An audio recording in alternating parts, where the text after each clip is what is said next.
Hello students, welcome to shortcut. Part number 20 जिसका नाम है एल्बम, इसको लिखा है सुदर्शन ने। अब ये पार्ट पहले तो है किस बारे में, इसके बारे में थोड़ा जान लेते हैं। एल्बम, जैसे कि नाम है, एल्बम का मतलब जो हम फ़ोटो एल्बम यूज़ करते हैं उसकी बात की जा रही है यहाँ पर। तो इस कहानी के माध्यम से कवि ऐसे दो व्यक्तियों के बारे में हमारे सामने जिक्र करता है कि जो पैसे के लेन देन को, यानी कि एक व्यक्ति जो है ज़रूरत पड़ने पे दूसरे से पैसा लेता है, तो लेन देन जो चलता रहता है उससे किस प्रकार से व्यवहार जो है, इंसान का जो रिश्ता है वो एक दूसरे के साथ ख़राब हो जाता है।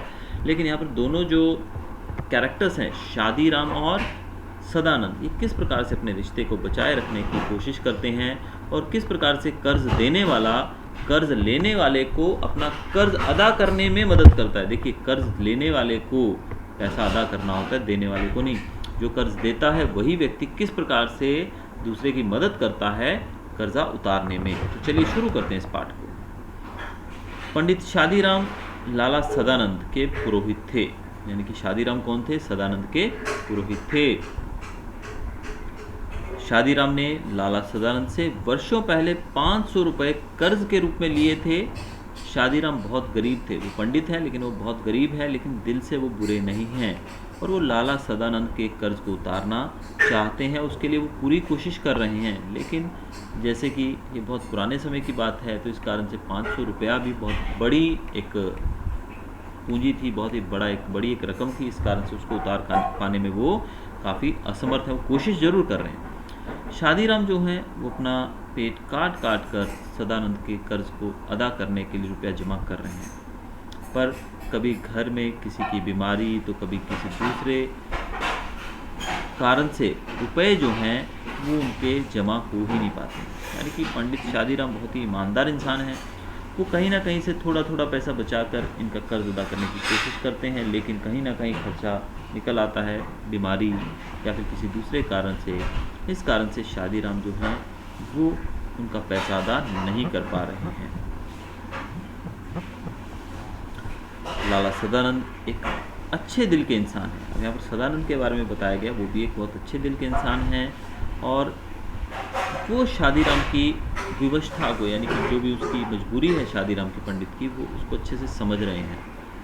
उन्होंने शादीराम से कभी भी रुपयों का जिक्र नहीं किया, जबकि वो मन ही मन चाहते हैं कि शादीराम जो है वो रुपए ना लौटाए तो अच्छा रहेगा। अब एक्चुअल में जो पैसे दिए हैं वो वापस तो करने ही पड़ेंगे, लेकिन शादीराम जो है वो पैसे देने की कोशिश करता है, लेकिन सदानंद चाहते हैं कि वो पैसे अगर उनको ना भी मिले तो भी बहुत अच्छा होगा। शादीराम जो है उसको इस बात का बहुत दुख है कि लाला सदानंद अपने रुपयों के बारे में जिक्र भी नहीं करते हैं। लेकिन क्यों नहीं करते? अब ईमानदार आदमी के ऊपर ये बोझ रहता है बच्चों। अगर कोई ईमानदार आदमी किसी से पैसे ले लेता है तो वो पैसे जब तक वो वापस ना कर दे तब तक उसके दिल पे बोझ रहता है। उसी प्रकार पंडित शादीराम के मन पे बोझ है कि सदानंद जो है वो मुझसे पैसा मांगते क्यों नहीं, क्यों जिक्र नहीं करते हैं पैसे का। एक दिन लाला सदानंद किसी काम से पंडित शादीराम के घर जाते हैं। वे उनकी अलमारी से सुंदर चित्रों वाली कुछ पत्रिकाएं देखते हैं। अब दोनों की मुलाकात होती है तो लाला सदानंद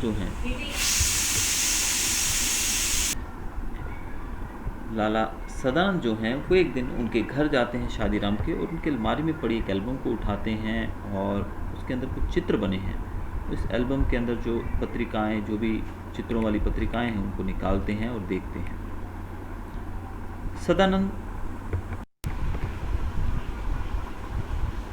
सदानंद जो हैं वो उन पत्रिकाओं में से चित्र निकालकर एक एल्बम बनाना चाहते हैं और वो शादीराम को कहते हैं कि ये चित्र निकाल कर मैं एक एल्बम बनाऊंगा और इससे तुम्हें कुछ कमाई भी हो सकती है कि एल्बम बिकेगी तो उससे आपको कुछ पैसा मिलेगा।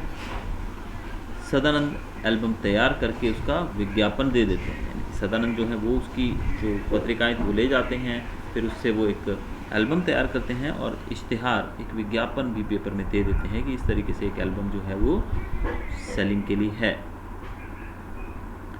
काफ़ी समय तक कहीं से कोई जवाब नहीं मिलता है। एक दिन कलकत्ते से एक मारवाड़ी सेठ का पत्र मिलता है कि एल्बम भेज दें, पसंद आया तो खरीद लिया जाएगा। एक दिन पत्र के द्वारा पता लगता है कि एक मारवाड़ी सेठ जो है उसको ये एल्बम पसंद आ गई और वो मंगवाते हैं और कहते हैं कि अगर मुझे अच्छा लगा तो मैं इसे रख लूँगा। अब लाला सदानंद जो थे वो बीमार थे काफ़ी।